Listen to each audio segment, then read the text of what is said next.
don't wait till the end of the season and then tell him he's not getting a contract when he's 18. Because at 18 years old, that's the fucking hardest time in the world to go and get hardest time. Everyone gets released at that age, man. It's virtually, do you know what I mean? It's less than 1%.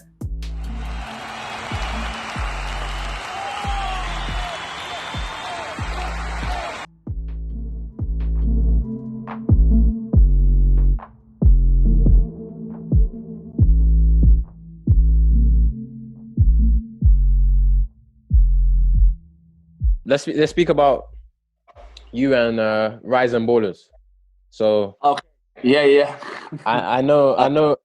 Like I don't know exactly what happened, but I know the parameters around it.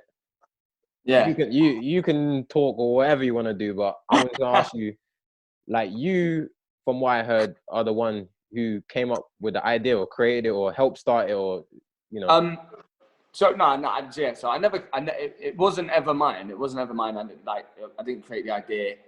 There was a geezer called Jamie Pollitt, and then these two other brothers called Ennie and Brendan, and they both had similar ideas. And then they merged it together, and they made Rising Ballers. Or Brendan already had Rising Ballers. Yeah, Brendan already had Rising Ballers, and then Jamie was making a similar platform, and his page was growing quickly. And so they then teamed up and went into business together. And then I was, Godfrey. Yeah, Godfrey. Godfrey was my agent at the time, and Jamie just happened to be down at a session, and he wanted to do interviews with players who were looking to try and get back into a club. And he come down and saw me play, and Godfrey was like, "This fella wants to have an interview with you after." I was like, "Sweet, cool." And then I met him, and we got on really well. And then as time went on, they wanted the page to get bigger. They were like, "We need a face." Do you know what I mean? Like a presenter sort of thing. We need a face. Do you know what I mean? That people are gonna like to help grow the page. And so I was in. Do you know what I mean? I was in the door. I was in on it with them, and I did. I basically, fuck what they say. The truth is, the page became big because they had a cool person on there doing tricks and stuff, and they had an entertainer. They had an entertainer on there. And then obviously they wanted to jump on the YouTube scene, and me and Kia were there together, and we built this. They were like, "We want you to build a team." So me and Kia went out. We found all the players. All the players, probably, yeah. All the players. You know what I'm saying, all the players, and all the players that but do you know what? Fuck it, yeah. All the players, yeah, that I got in there, yeah, and Rising Ballers, fuck all of them, yeah, because I got you in there, and this is life, yeah. It's football, man. Football's a fucking dog eat dog world. Yeah. Yeah, I mean, it's dog eat dog. You know what I mean? And no matter how much you help people will fuck you off. Yeah, but that's a life lesson. Yeah. So you need. I've learned a lot young. I've experienced a lot young. Do you know what I mean? So,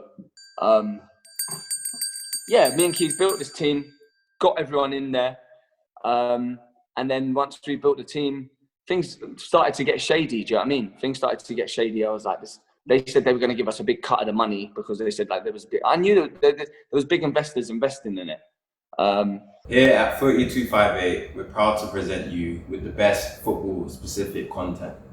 We work with many companies and many ballers to give you, the viewers, the best content possible. You, the viewer, we're always looking to help you improve your skill set.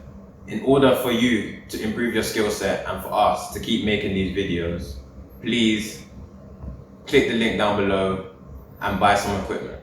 The equipment helps us run this channel, and also you subscribing to the channel helps us producing more of these videos to help you with your skill set and your knowledge of the game. Thank you for supporting FOOTY 258. And then I was like, Keys, you know what I mean? Things are getting shady. Let's just go into a room and just get something written down on a piece of paper.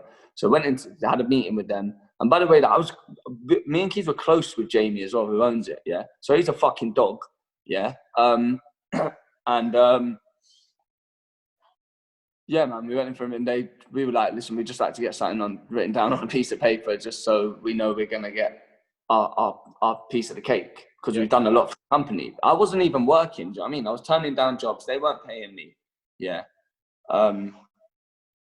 And because I genuinely believe that, do you know what I mean? They had good intentions for me. But yeah, get to the end of the line when I asked for a bit of money, and you know, they burnt my fingers.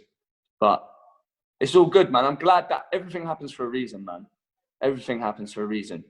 Because if that didn't happen, then I wouldn't have started acting. And into like acting, I think is my calling. Like, I think that is my calling.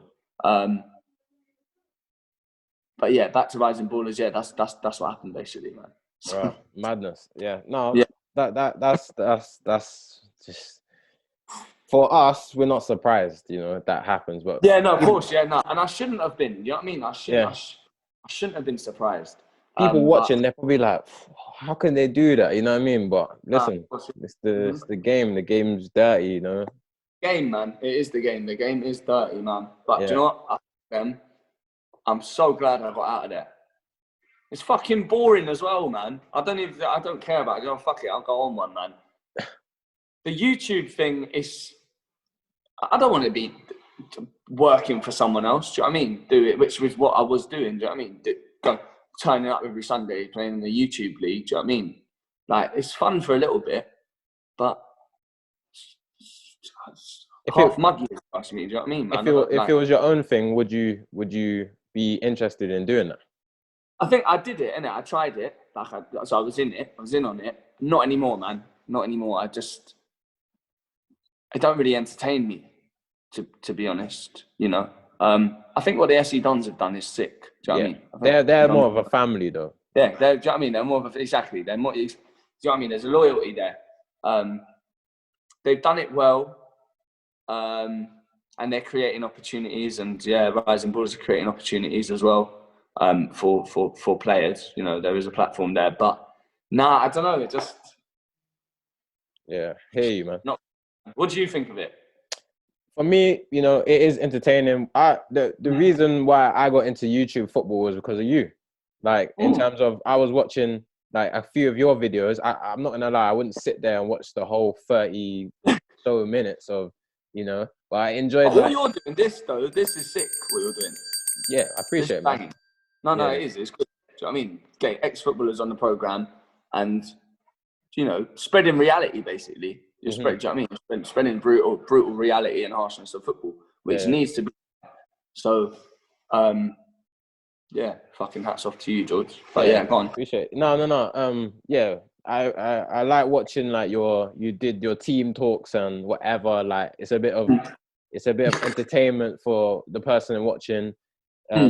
You feel like, you know, you're one of the lads probably watching it. Like, that's why I feel like with YouTube football, to be fair to them, I give them credit, they relate to the fans a lot more than, you know, footballers relate to the fans. And the typical consumer, you know, who's watching games, and you see what's happening now with, you got to pay £15 to watch a game on. Of course, no, yeah. You know what I mean? YouTube's free.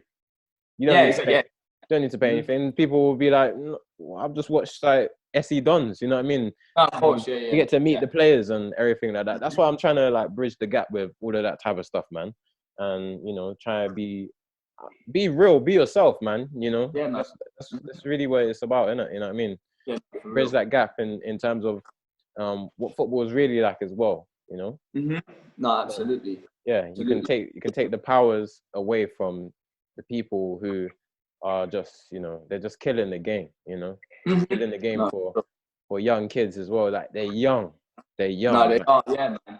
I had my brother in there talking to me on the table the other day. I fucking lost it, man.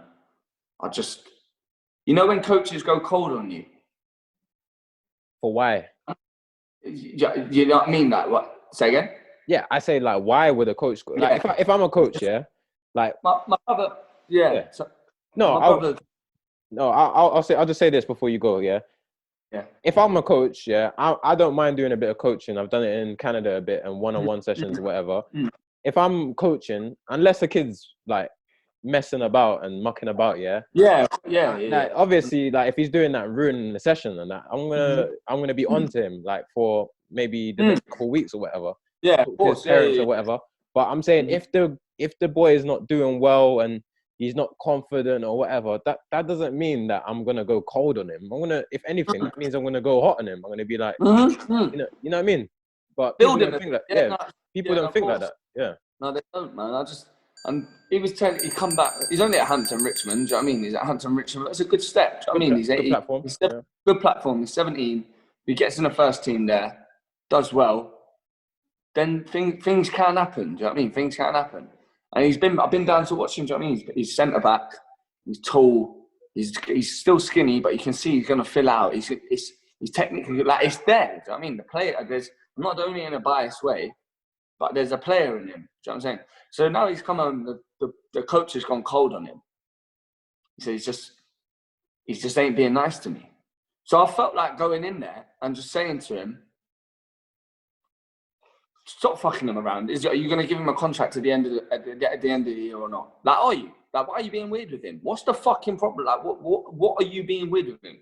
Are you being weird with him because, like, you know he's not getting a contract at the end of the season? And if so, then just tell him, and then so we go somewhere else where he is liked. Don't wait till the end of the season and then tell him he's not getting a contract when he's 18. Because at 18 years old, that's the fucking hardest time in the world to go and get. Hardest time. Everyone gets released at that age, man. It's virtually, do you know what I mean? It's less than 1%, you know, of people that go and make it after 18 years old. So it just obviously, it just annoys me, do you know what I mean? It just pisses me off a little bit, man. And then my brother will be like, no, please don't do that, Alf, do you know what I mean? But it's like, no, I was in your position. They done the exact same thing to me. And I wish that I'd sort of just, like, what I don't know, when I think about it, it's like, why was I scared to go in the office and just ask them that question? Yeah. But obviously it is the daunting thing as a 17, 18, 19-year-old, you know? You get manipulated to think, yeah. You know, be a good boy, you know?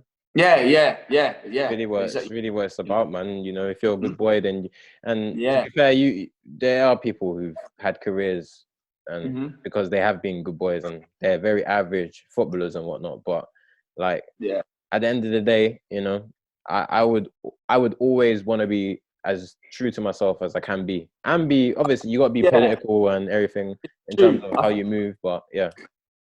For more content like this, like, share, and subscribe.